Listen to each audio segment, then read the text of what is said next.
Hello everyone and welcome back. Today I'm going to be talking about the most overpriced comic books that you will find at Comic Cons. So a lot of these books obviously are going to be even more expensive if they are slabbed or graded, but a majority of these books, even raw, are going to be overpriced. Most, if not all, the books in this list are going to be wall type books for dealers, books that are trying to entice you to get you over to their booth. You aren't going to find any of these in like dollar bins or back issue bins at these conventions. These are the type of books that people want. These are the books they're looking for. But the question is why are people paying so much, and why are dealers overpricing these books? So without further ado, let's take a look at this list and talk about the most overpriced comic books at comic book conventions. This is the first appearance of Carnage, Cletus Cassidy. A not rare book at all. As you will see with many of the comics in this list, a majority of these comics suffer from the issue of true rarity, but the demand and the MCU speculation has caused these books to have overinflated prices. A DC book is Batman Adventures number 12, first appearance of Harley Quinn. Obviously a premium on this if it's in a newsstand, but even a direct and a high grade, you're paying hundreds of dollars, close to that $1,000 mark for a book that is not rare at all, a modern book. Another DC book is Batman Beyond number 1. I believe there's also a newsstand variant of this which fetches a extremely high premium.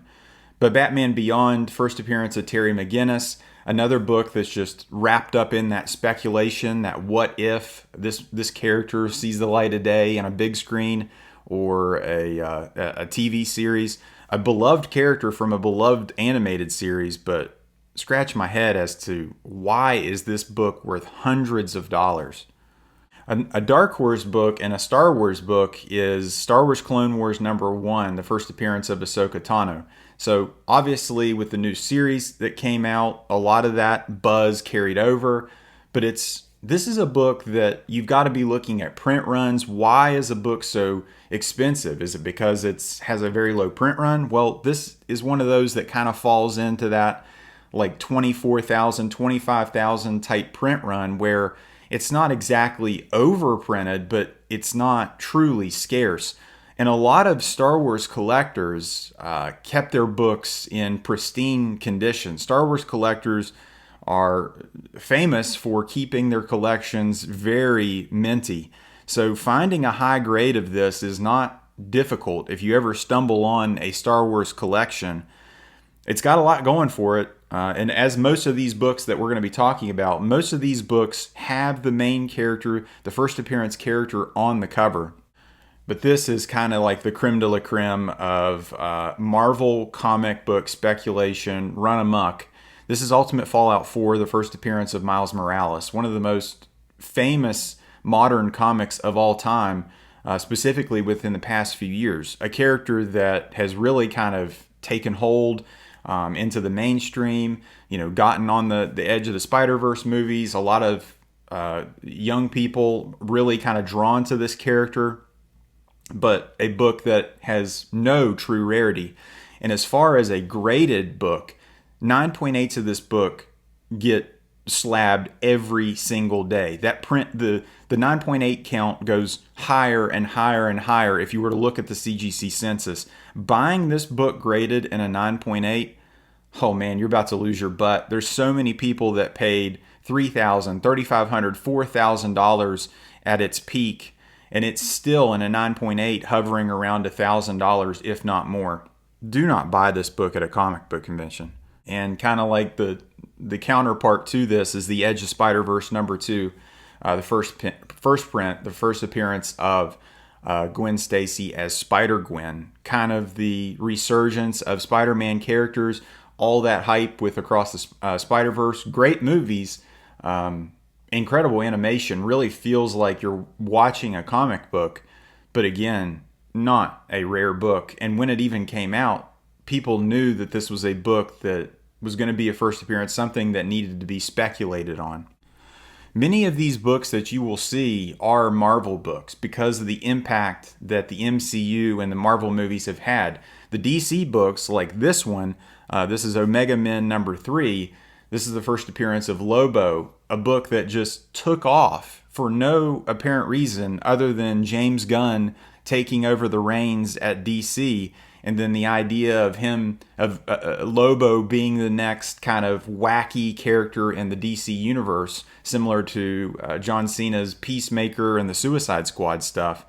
But yeah, Lobo's a cool character, but should it have deserved that insane price hike that you see all over Comic Cons across the country?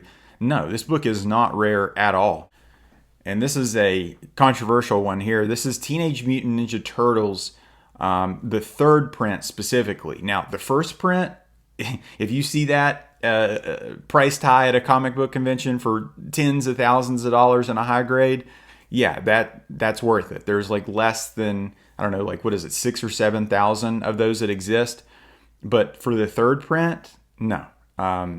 Most of the TMNT books that you will see, TMNT #1 at comic book conventions, are the third print. Don't get taken advantage of, first off. Second, the third printing is the most printed book. Now, it looks almost identical to the first print, but this is a book that is out there and can be attained at a very decent grade. Amazing Spider-Man #252. Talk about a book that is just totally overrated. It's obviously an homage to AF-15, and then it's technically the first black suit. There's other books that have kind of thrown their hat in the ring for that, but this is kind of accepted by the community as the first black suit. This is a book seemingly everybody wants, but seemingly everyone has. And it still goes for hundreds and hundreds of dollars in a high grade. This is a book that I just cannot understand, mostly because I'm not really a Transformers guy. But Transformers #1, in a 9.8, this book is like thousands of dollars. Now, this book is very, very obtainable. I am not convinced that anything after 1975 and Marvel, and even before, there are really no rare Marvel books. All of these books are out there. Now, getting them in, near mint type condition, yeah, that's more difficult. And even getting that in like a newsstand type variant. But no, to pay that kind of money for this type of book, no way. The next one is the Uncanny XMen #221, the first appearance of Mr. Sinister. Other books you could put in there are like the first Jubilee, other Uncanny X-Men runs, like other Uncanny X-Men books like in the 200s, where it's kind of like a minor character, but because there is like that nugget of speculation and it's like a minor villain or a minor hero, the book just goes for crazy money, and especially if it's in the Uncanny X-Men run. Great run, one of the most famous comic book runs ever, but does this book truly deserve to be on that wall for like a crispy $100 bill in like a 8.0 condition? No, not at all.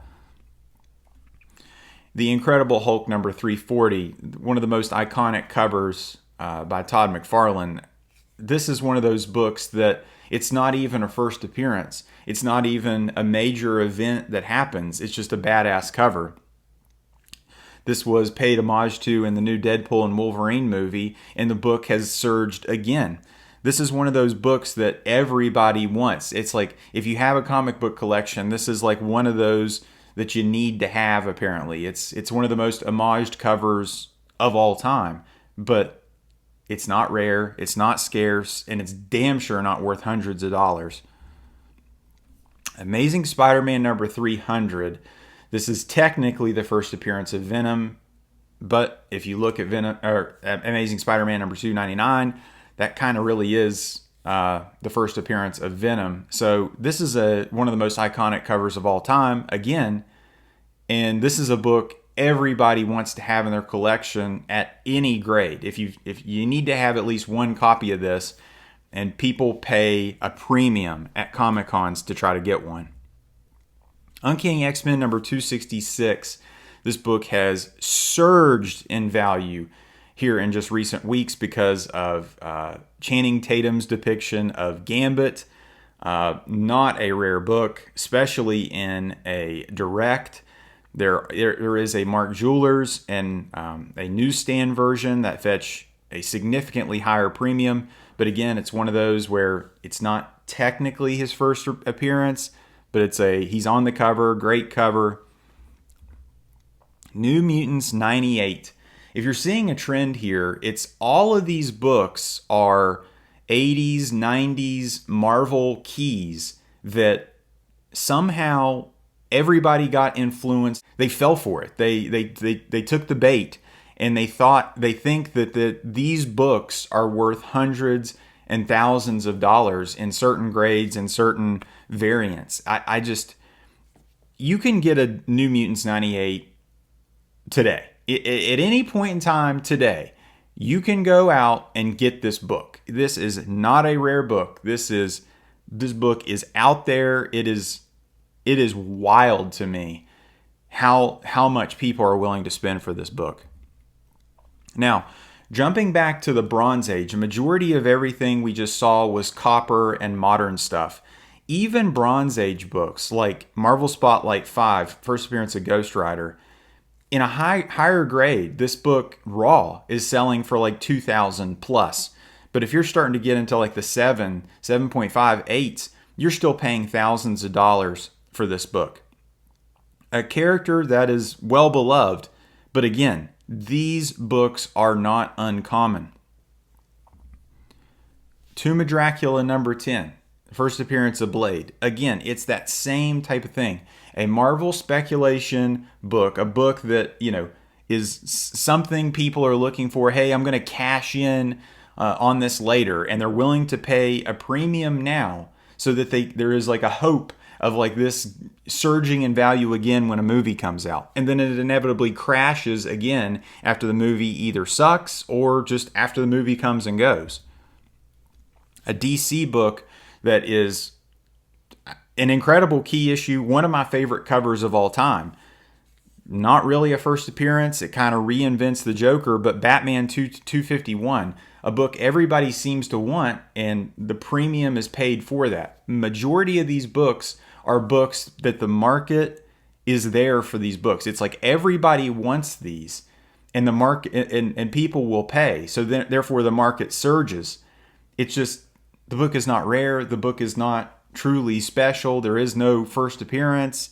It's just an awesome cover again.